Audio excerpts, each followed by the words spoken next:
Good evening to one and all for this yet again third webinar. I take this opportunity to introduce Avhad sir. His full name is Advocate Sudhakar Eknath Rao Avhad. Sir has been practicing as a lawyer since 1977 and has been standing of 38 years. Sir has practiced in civil, criminal, revenue, and cooperative sides with specialization in land laws. Sir has authored many books, and noted ones are Draftsman, Law of Notices, Judicial Services Examination, Real Estate Development and Regulation Act 2016. Sir has been a chairman of Bar Council of Maharashtra and Goa 2002 to 2003. Sir was a member of Bar Council of Maharashtra and Goa in 1998 to 2003. Today's topic on which he is going to speak is position of illegitimate child. Over to you, sir. Good afternoon, my advocate sisters and brothers from all over India. I am really thankful to the office bearers of Family Court, Mumbai, and especially Shraddha Madam in this regard. Really, friends, we are at home nowadays and we have to take care being at home. Now, as the topic has been given to me, is in respect of legal position of illegitimate Hindu children.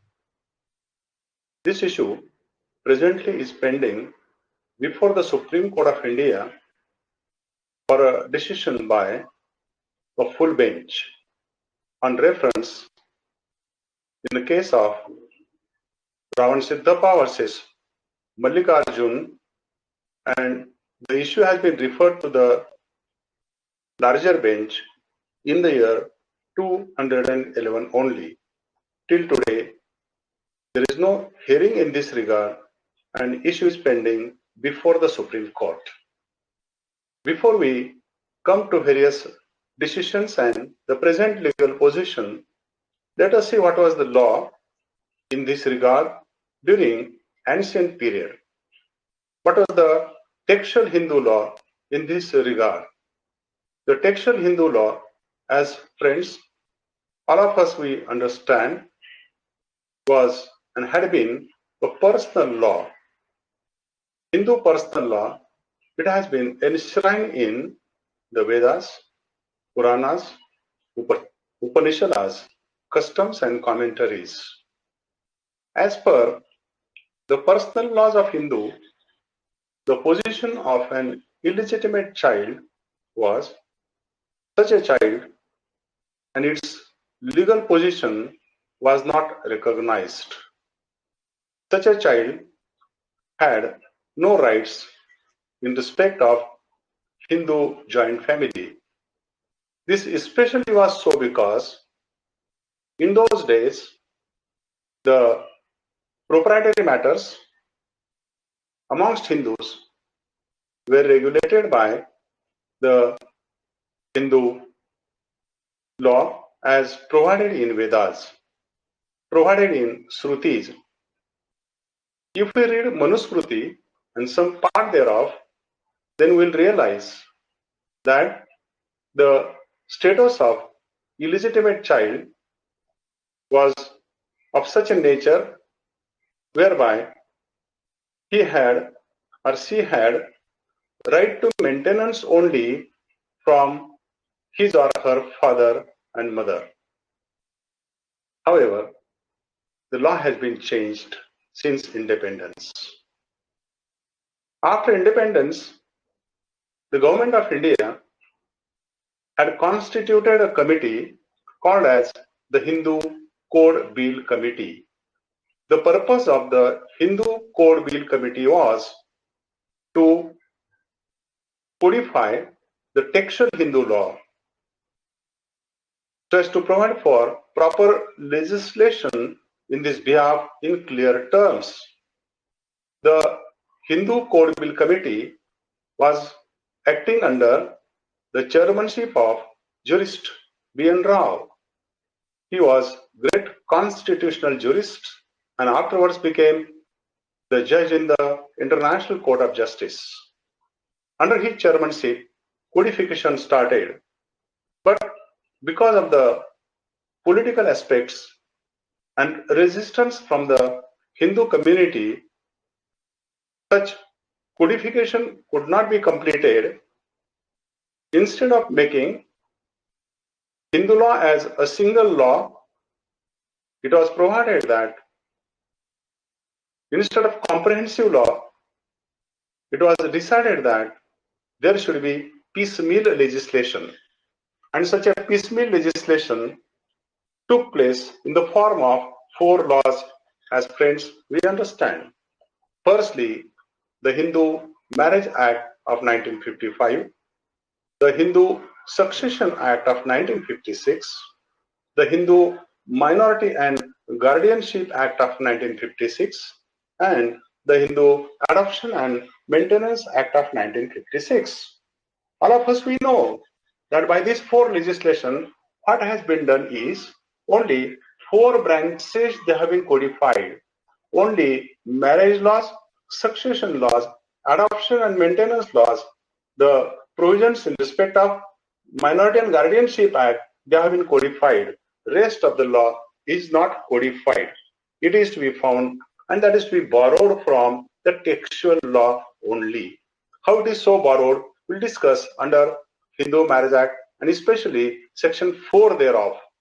The Hindu Marriage Act of 1955 came into existence on 18th May 1955, and thereafter the law as to marriages came to be changed in India with reference to Hindus. Especially the Hindu Marriage Act is to be understood at the outset.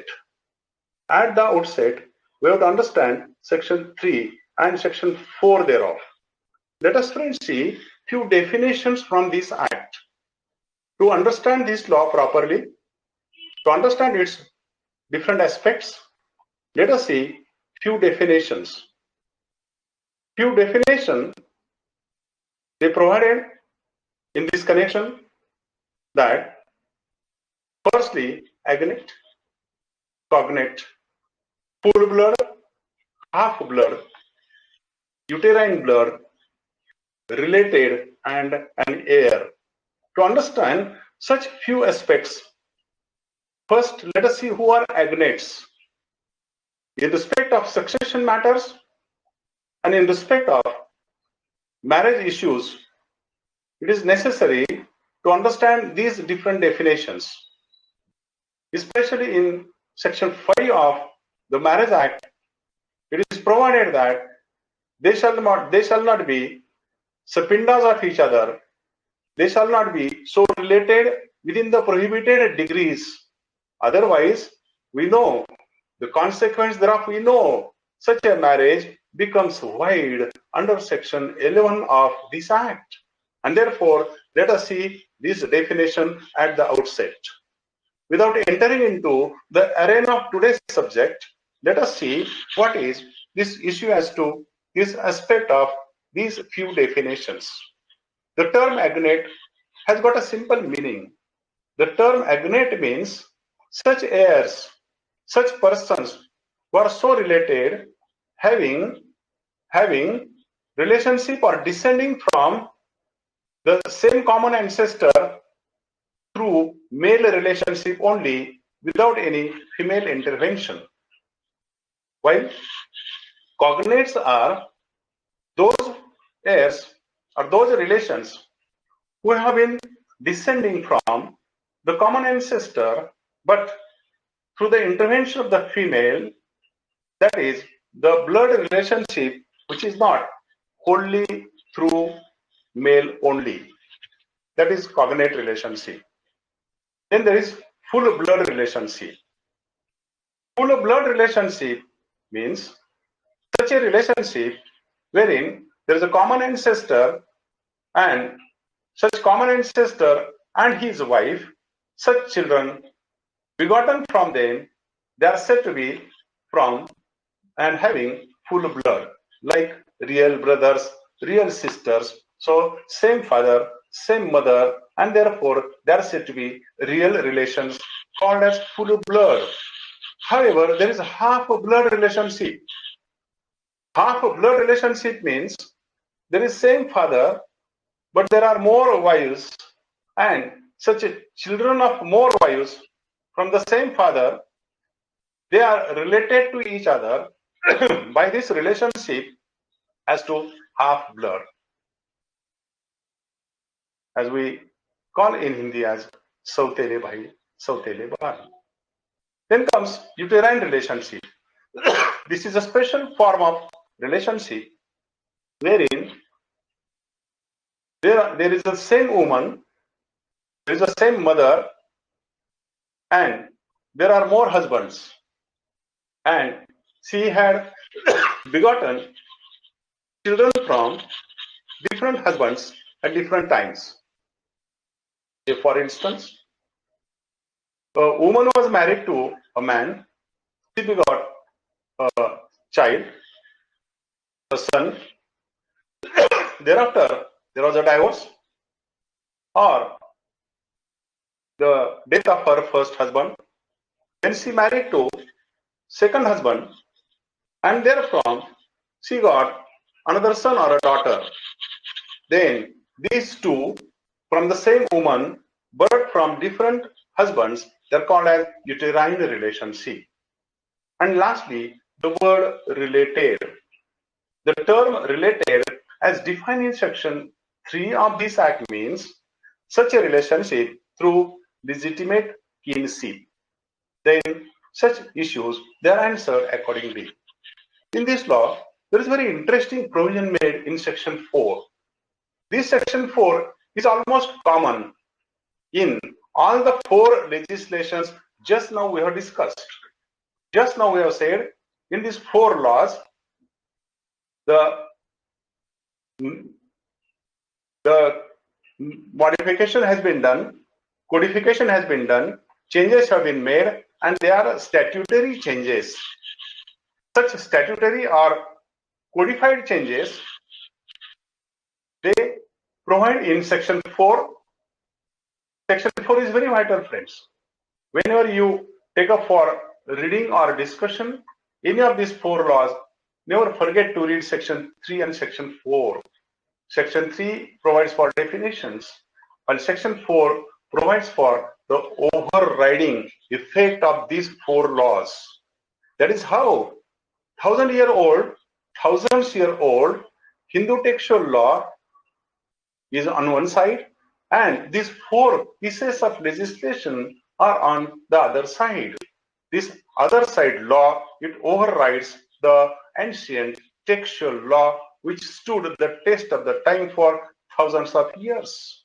Let us see how by one stroke, how by few lines, the Parliament of India provided for overriding effect of these newly drafted and enacted laws. This magic, friends, is to be found in section 4. Let us see what is section 4. Section 4 has got 2 parts. Section 4A and section 4B.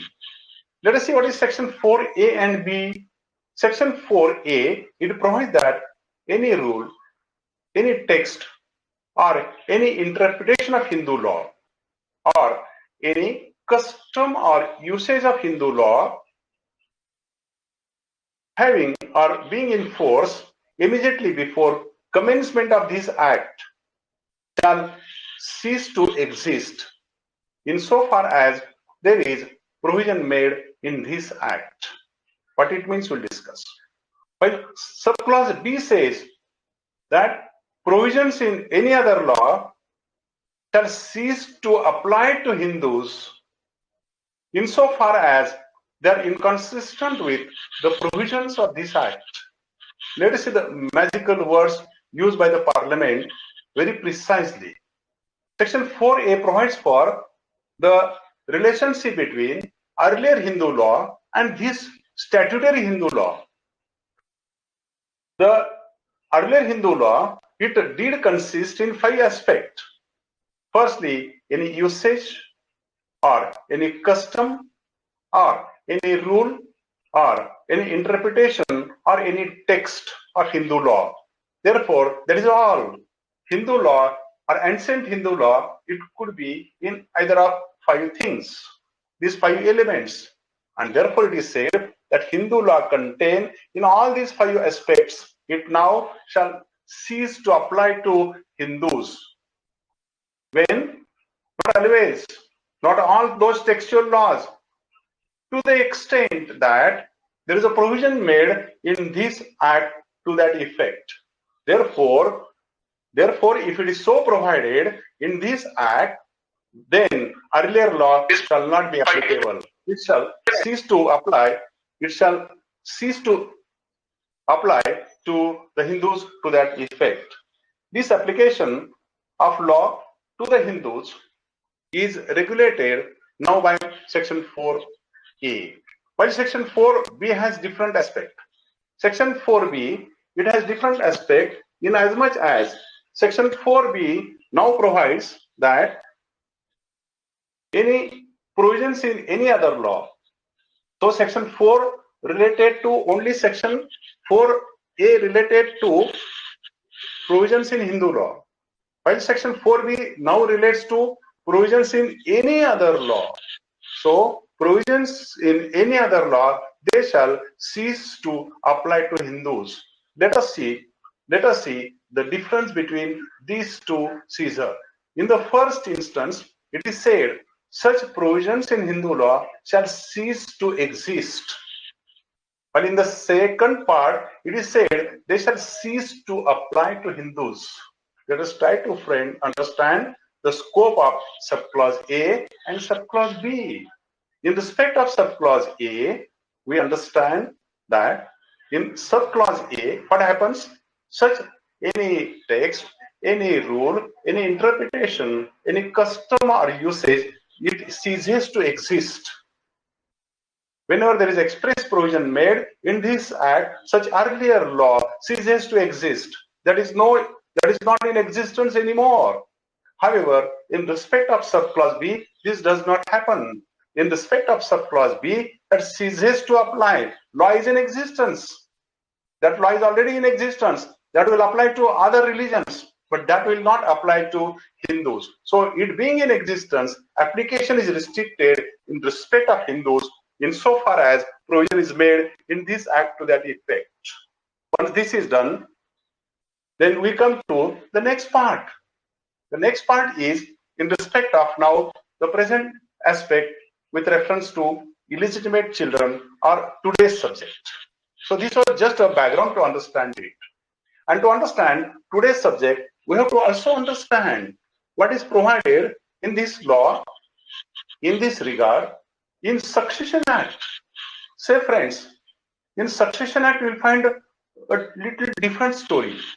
In section 3 thereof, again there are definitions provided as to agnate, as to cognate, and other definitions as just now we discussed.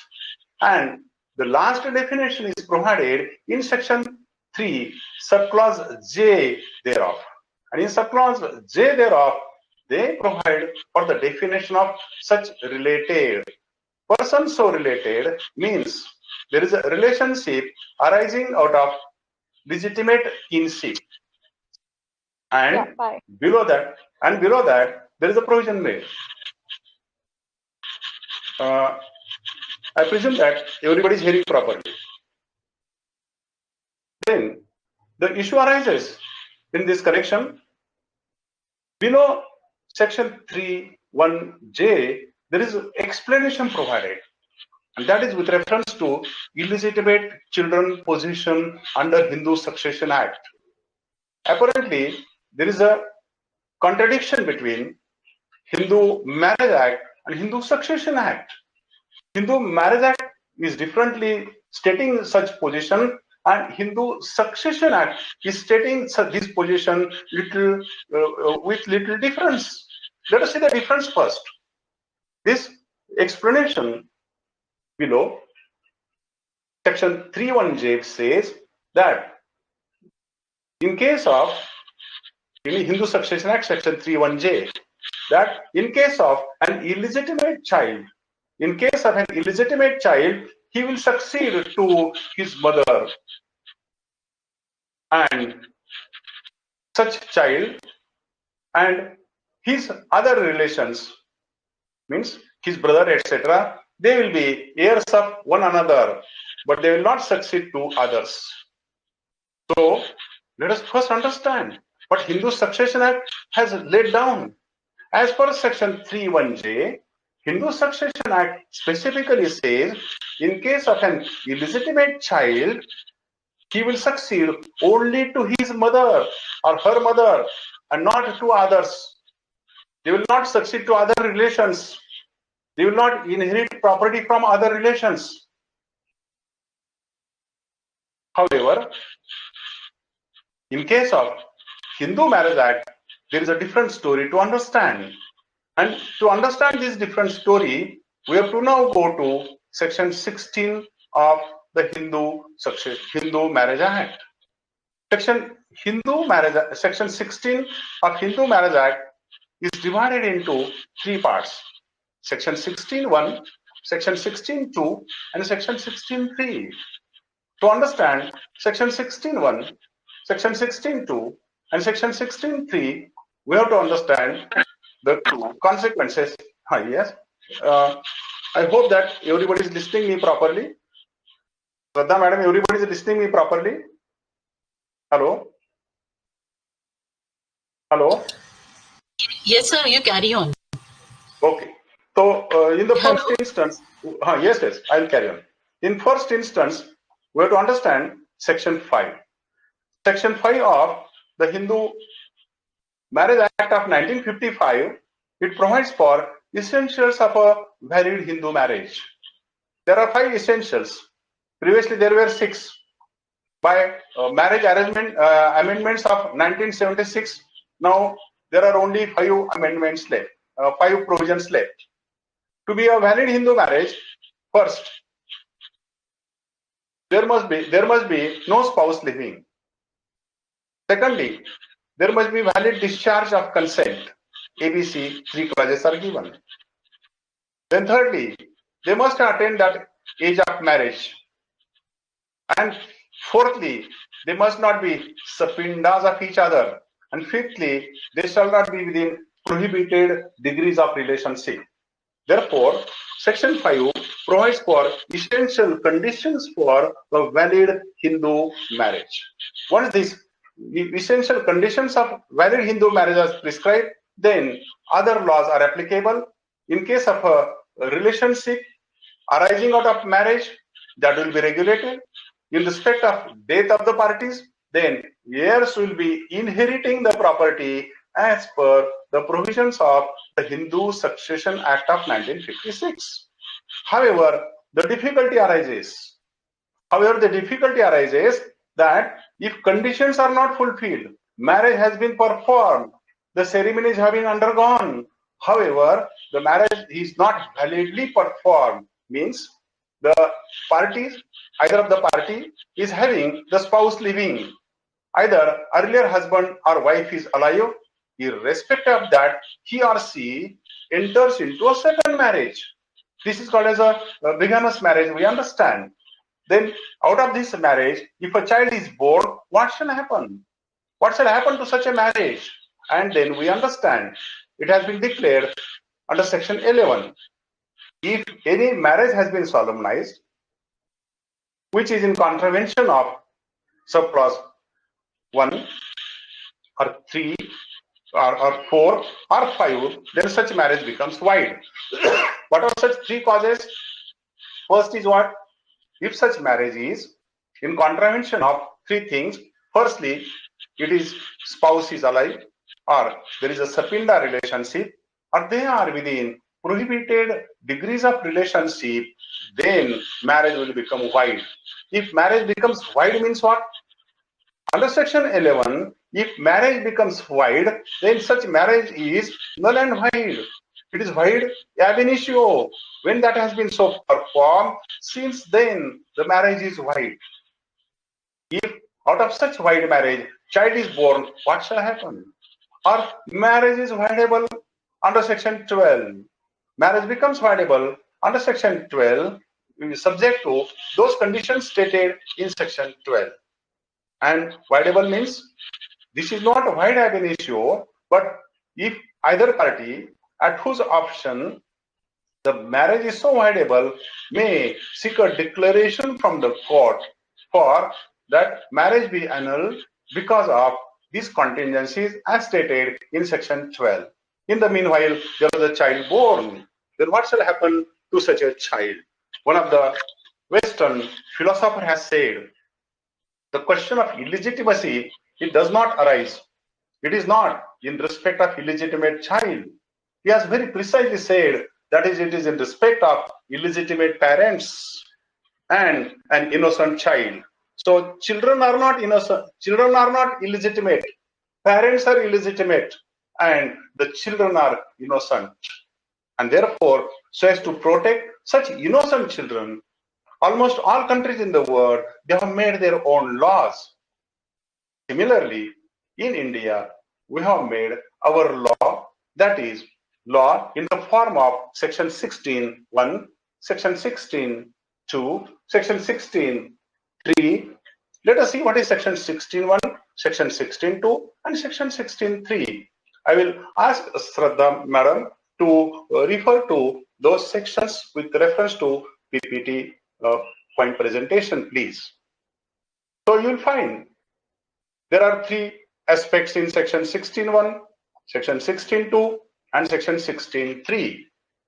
Especially section 16.1 relates to, if you read it properly on the screen, then section 16.1 relates to nullity of a marriage by virtue of application of section 11. If by virtue of application of section 11, marriage is void. It is annulled marriage. Marriage is annulled. It is declared as void. Then, in the meanwhile, if any child is born, what is the fate of such a child? Secondly, section 16, subclause 2 relates to section 12. That is in respect of voidable marriages. If decree for such voidable marriage is for declaration that it is nullity is called for in the court, it is prayed for in the court, and such a decree has been passed. So marriage is annulled. Marriage is declared as void. In the first instance, void ab initio. In the second instance, from the date of the decree of the court. In the meanwhile, the issue arises if child is born, whether such a child is legitimate or illegitimate. And in both of these two sections, as is visible from the text which you are viewing on the screen, such a child is declared to be legitimate. And the consequence thereof is stated in subclause 3 of section 16 of this Act. This section 16.3, subclause 3, provides for the consequences of such declaration of legitimacy. Friends, let us stop here and let us see what sort of provision it is made in section 16.1, section 16.2, and section 16.3. Friends, this is nothing but a legal fiction. Technically speaking, legally speaking, practically speaking, are they legitimate? In fact, they are not. Even though they are not legitimate, irrespective of that, law says that they are deemed to be legitimate. Illegitimate children are deemed to be legitimate. This is fiction of law for the purpose of conferring protection and benefits to such innocent children. At the folly of the parents, they shall not be sufferers, and hence there is a deeming provision made. There is a fiction of law created. They are protected. But let us see the nature of the protection. They are protected. They are declared to be legitimate. Even though they are declared to be legitimate, subclause 3 provides for the consequences thereof. And what is the consequence? As Shraddha Madam is showing you on the screen. Subclause 3 relates to the entitlement of such illegitimate children. Let us see to what extent such illegitimate children are entitled to such a protection. Such illegitimate children are entitled to the protection to that extent. What is the extent? The extent is legitimate child is entitled to the property of the parents only and not entitled to succeed to others or other persons, other heirs of the deceased. Therefore, there is a limitation and a restriction that such a person, such heirs, illegitimate children, they can be heirs only to or sharers only to the extent of the property of their parents. So here is the dichotomy made. What is the dichotomy? What is the distinction made?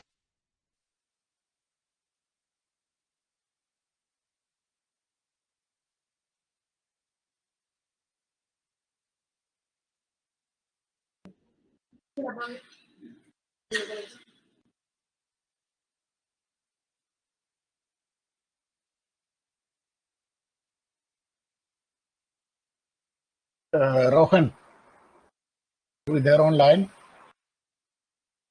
Hello? The voice is breaking. Not here.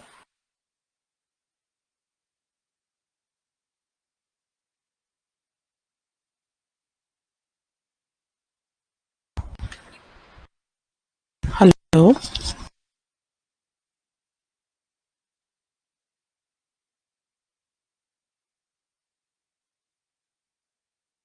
Hello.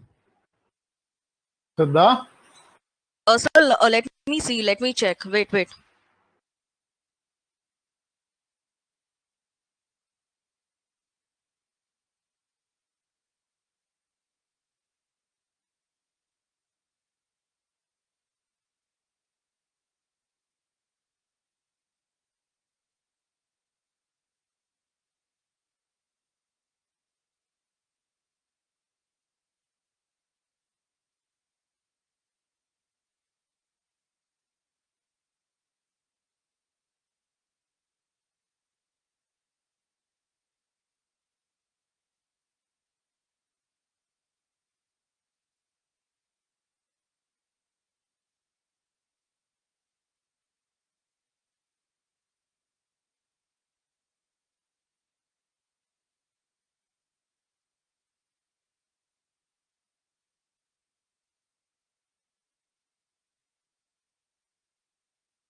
You are now unmuting.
Hello.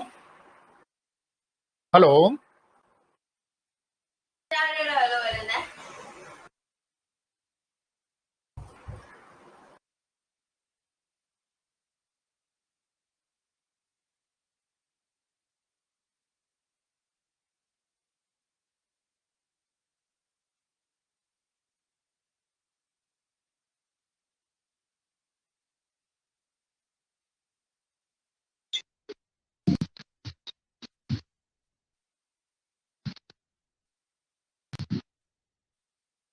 So,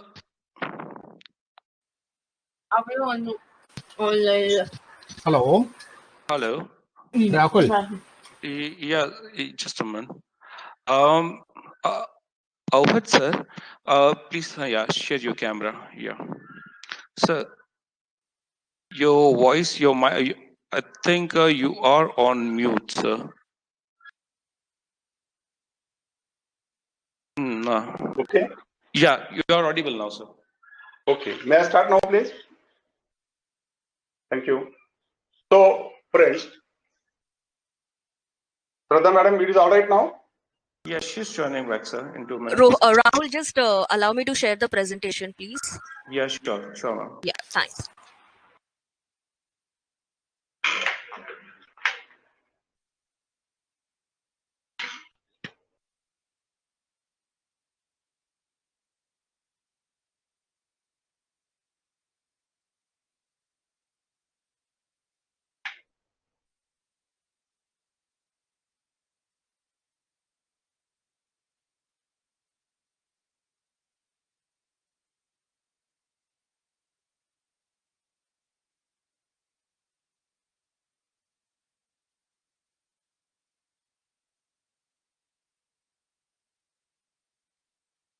So, from the screen, as it has been shown to you by madam, section 16.1, section 16.2 we have discussed. Now let us go to section 16.3 from the text that is visible on the screen now. And as per section 16.3, illegitimate children, even though they are deemed to be illegitimate by fiction of law, nevertheless, such illegitimate children are entitled to property, are entitled to inherit, entitled to succeed only to the property of their parents.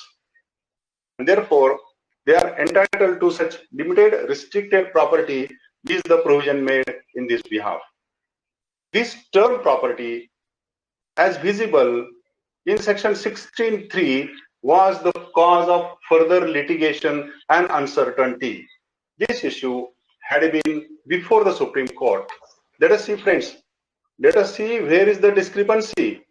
Let us see what was the cause of the debate and dispute. Debate and dispute was that in section 16.3, it is stated they are entitled to succeed to the property of their parents. Which property has not been stated, whether it is self-acquired, whether it is ancestral, whether it is separate property, nothing has been stated. Only statement is made by the law, by the parliament, is property of the parents. And this is the bottom line of the dispute pending from 1996 to till today in the Supreme Court. First case on the point was before the Supreme Court in the year 1996 itself. That was K. Kalyani Amma versus K. Devi, as is visible from the screen itself. This case was decided by the Supreme Court in the year 1996. 1996, volume number 4, SCC, page number 76. In this case, the constitutional validity of section 16.3 was challenged. Section 16 rather was challenged, and that was based on the consequence in respect of why such illegitimate child shall not be entitled to the co-parsonary property, why it shall be restricted only to that extent. The Supreme Court upheld the constitutional validity of section 16, and that has been so said by the bench the division bench in Kalyani Amma's case that it is a social legislation that relates to socio-economic conditions, and therefore such term, such issue, such provision shall be interpreted by the or with the help of and with the aid of beneficial interpretation rule of interpretation of statutes. And therefore, when beneficial interpretation rule is made applicable in such a case, then such provision is held to be constitutional. However, Supreme Court provided in para 82 of the judgment that the fiction of law is created hereby for all legal purposes. Such a child is deemed to be legitimate. However, the court shall not legislate itself when it has been said that such a child will be entitled to the estate or to inherit or to succeed to their parents only, then the court shall not go beyond that under any conditions. Hence, court observed in this case, court held in this case of Kalyani Amma right back in the year 1996 that such a child is entitled to inherit, but entitled to inherit only to the property of the parents. And my colleagues, friends, let us see, property of the parents means what? Property of the parents means his or her separate property. The restricted meaning was given by the Supreme Court in respect of such a term, meaning thereby it is limited estate, restricted estate, separate estate of such person. Rather, in this behalf, issues had been taken to the Supreme Court time and again. The first issue was taken before the Supreme Court in the year 2003 itself, and that was in the case of Genia Keotin versus Kumar Sitaram, that was decided by the Supreme Court in the year 2003. Friends, it is visible on the screen as Madam is showing it to you. This case was decided by the Supreme Court in the year 2003. Issue was again in this case whether in this connection such an illegitimate child is entitled to be a co-partner, is he entitled to be member of the joint family, is he entitled to the share in the joint family property, or is entitled only to the separate share of his father and mother.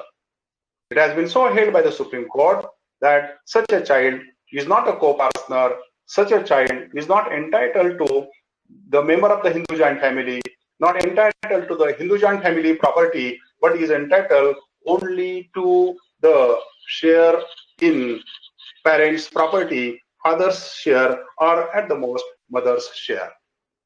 Such issue was answered by the Supreme Court. Issue was again before the Supreme Court in the year 2006 in the case of Nilima versus Sarojamma.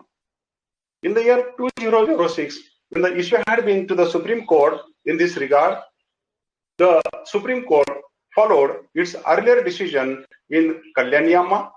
It further followed the decision in case of Genia Keotin and held that the illegitimate child is not entitled to be a co-partner, is not entitled to be a member of the joint family, but is entitled only to the separate property of parents. The issue was again stated in clear terms by the apex court. Issue was lastly before the Supreme Court. In case of Bharata Mata, it being South Indian word, it is Bharata, B-A-R-A-T-H-A, Matha, M-A-T-H-A, Bharata Mata versus R. Vijaya Ranganathan, decided by the Supreme Court in the year 2010, Supreme Court. In this case also, Supreme Court reiterated and confirmed all its previous decisions in Kalyani Amma, so also Genia Keotin and in Nilima's case. Finally, Supreme Court verdict came. What was the Supreme Court verdict? First, it is constitutionally valid. There is a fiction of law created. Such a child is deemed to be legitimate, entitled to inherit from his or her parents, but only his or her property and not the co-parcellary property, not the Hindu joint family property. This issue was finally settled by the division bench of the Supreme Court. All the lawyers, all the practitioners, academicians were thinking that that issue is now being settled. However, issue was not settled finally. In the year 2011, in case of Revan Siddhappa versus Mallikarjun, in case of Revan Siddhappa versus Mallikarjun, a case was decided by the division bench of the Supreme Court. The bench was comprising of Justice Singhvi and Justice A.K. Ganguly of the Supreme Court. This case has been reported as it is visible in the screen being shown to you and has been reported in 2011 Supreme Court, volume number 11, page number 1. And therein the bench differed from the earlier views. This division bench said that this is the beneficial legislation. As it being the beneficial legislation, what is to be done in this behalf? What is to be done in this behalf is simple. What is to be provided is simple. The legislation shall be interpreted in such a way that full justice must have been done to them. This is so as to improve their socio-economic conditions, and if their socio-economic conditions are to be improved, then so as to accomplish the purpose, we have to give full justice to the provisions. The honorable judges of the Supreme Court, Justice Singhvi and Justice A.K. Both of the judges were of the view that in such a case, full justice must be done. They are the legitimate children. They are legitimate children by virtue of fiction of law. Not only this, but they must be held to be entitled to the co-parcellary property also. They must be entitled to the share of the co-partner in the property. However, by words of precaution, they stated, true it is that such an illegitimate child, even though entitled to inherit the share of his father or mother in respect of such co-parcellary property, nevertheless shall not be entitled to claim partition during the lifetime of father. By imposing such a restriction, all other provisions were made applicable in this case. However, in this case, the division bench of the Supreme Court, Justice A.K. Ganguly and Justice provided in this case, they made a reference to Chief Justice Honorable C.J. Kapadia, sir, in this case, and they said, refer this issue to a larger bench, that is a full bench of the Supreme Court, because there are different views expressed by different division benches of the Supreme Court. This issue, therefore, needs to be settled by the full bench of the Supreme Court. This was the reference made by the division bench in Revan Siddhappa's case to the Chief Justice of the Supreme Court. Reference was made in the year 2011.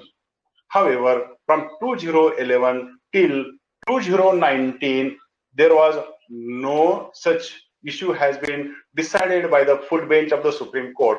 It took about 9 years to decide the issue. Recently, very recently, in the year 2019, there had been a matter before Honorable the Division Bench of the Supreme Court. This Division Bench of the Supreme Court, comprising of Justice Bose and Justice Uday Lalit of the Supreme Court, they were to decide the same issue, whether an illegitimate child or illegitimate son is entitled to the joint family property or not, whether such a child is entitled to the co-parcellary property or not, or whether the term of property as has been used in section 16(3) is used in restricted sense or not. These two judges Honorable Justices of the Supreme Court, they are of the view that what has been decided in the case of Revan Siddhappa is to be followed. However, they said that as there are inconsistent views expressed, and they further say that as the issue has been referred by the Chief Justice to the full bench, and so far full bench decision has not been delivered, issue is inconclusive, and therefore they have stayed the matter indefinitely till the decision of the Supreme Court by the full bench in respect of the reference made in Revan Siddhappa's case by the to the Chief Justice, and accordingly when the full bench will decide the issue, matter will be conclusively decided. Till then, friends, issue is very simple. Let us see what is the present position. Present position is with reference to Kalyani Amma's case decided by the Supreme Court in the year 1996. Such a child, such an illegitimate child, is entitled to inherit by fiction of law. There is a deeming provision. Such illegitimate child is declared to be legitimate. Such innocent child is declared to be legitimate. Therefore, there is a full legal status is confirmed. As far as status is confirmed, there is no division, there is no difference of opinion in the minds of the Supreme Court justices. So, as to status, they are of the same view. They are of the one view. However, there is a difference of opinion in respect of the proprietary rights. One view, as has been expressed in Kalyani Amma's case, in case of Jinia Keotin case, in Nilima's case, and Bharat Mata's case, is that they are entitled to proprietary rights only to the extent of. They are entitled to such proprietary rights only to the extent of the parents' property, parents' separate property. However, the judges in Revan Siddhappa versus Mallikarjun are of the view that such property, the term property used in section 16(3) shall not be construed in a narrow sense. There shall be a wider meaning given to it. And the wider meaning shall be, it shall be not only separate property, but it shall be ancestral property also. So, to conclude, we can say that as per the latest case of Revan Siddhappa versus Mallikarjun, the illegitimate child is entitled to full legal status as well as full proprietary rights. And this is so with reference to the provisions incorporated in Article 39 of the Constitution of India. Therefore, in respect of this, there is a provision made in respect of proprietary rights of children in the Constitution in directive principles of state policy. Friends, here therefore, full justice has been made to them. Earlier, what was done? What was done by the Supreme Court decisions? That on one side, the legitimate, legally legitimate and deemed legitimate by fiction of law, full legal status was the same. However, in respect of proprietary matters, there was a difference. However, by Revan Siddhappa versus Mallikarjun case, this difference of opinion, this difference of status has been put to a full stop. However, we have to wait and see what the Supreme Court will decide. In my opinion, in my honest opinion, considering the constitutional provision, there shall be equality before the law, and this equality before the law is that once we say that such illegitimate child is said to be legitimate, then is it legal? Is it constitutional to say that such legitimacy is confirmed only in respect of a legal status, and such legitimacy is not confirmed in respect of proprietary matters? And therefore, friends, if we apply the constitutional test, then my opinion is that in such a case, once it is a deemed consequence, if it is a fiction of law, then as a consequence of the fiction of law, there shall be the full equality, absolute equality. By such a deemed consequence, there shall be deem equality in respect of legal status as well as proprietary rights also. Then we'll come to the next point, friends. The next point is not so far discussed in any judgments. Let us see, this new point will come before the Supreme Court in the full bench reference. In this full bench reference, this new point will arise, or rather should be raised by the arguing counsels, senior counsels. You'll find in the year 1986, there was a case decided by the Supreme Court. That case was the Commission of Wealth Tax versus Chandar Sen. Case arose from Allahabad High Court. And in Allahabad High Court, the case was decided, ultimately was and had been before the Supreme Court. And the Supreme Court, in this case, in the year 1986, held that whenever the provisions of Section 8 are applicable, when a person dies, being the member of the co-parcenary, as soon as he dies, Section 8 comes into operation. When Section 8 comes into operation, then property in his hands becomes his separate property. Friends, therefore, after 1956, that means after 17th June 1956, that is the application or the operation of the Hindu Succession Act of 1956, all properties in the hands of such a person, when there is a death occurring in the family, all his heirs, all his sons, they are getting the property as their separate property. If this is so, if it becomes his separate property, then even under earlier law, and earlier law means Kalyani Amma's case, earlier law means Jinia Kyotin's case, earlier law means Nilima's case, and earlier law means Bharat Mata's case. In all these cases, by virtue of application of Section 8, such an illegitimate child, under even earlier view of the Supreme Court, shall be entitled to the full rights, it being the separate property, it being the deemed separate property by virtue of application of Section 8. This issue has been very recently confirmed.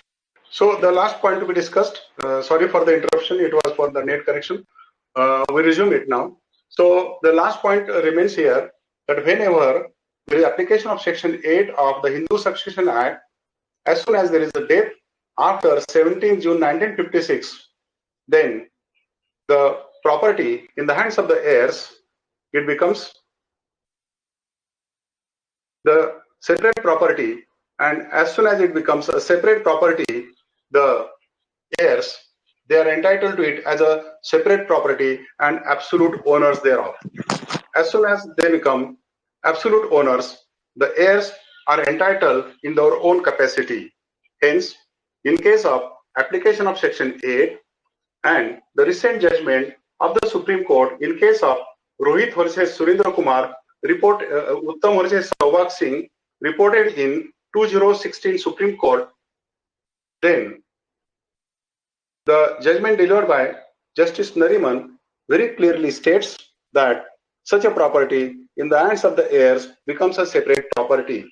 If we read Section 8 of Hindu Succession Act along with the provisions in Section 16.3, then irrespective of the new judgment to come, the full bench judgment to come, even by virtue of the old judgment, we can argue before the court that we are entitled to the absolute property and the property of the co-parcener in the co-parcenary and in the Hindu joint family. So these are the concluding remarks. With this, I have to conclude myself. If there are any questions to be put, kindly put such questions to me.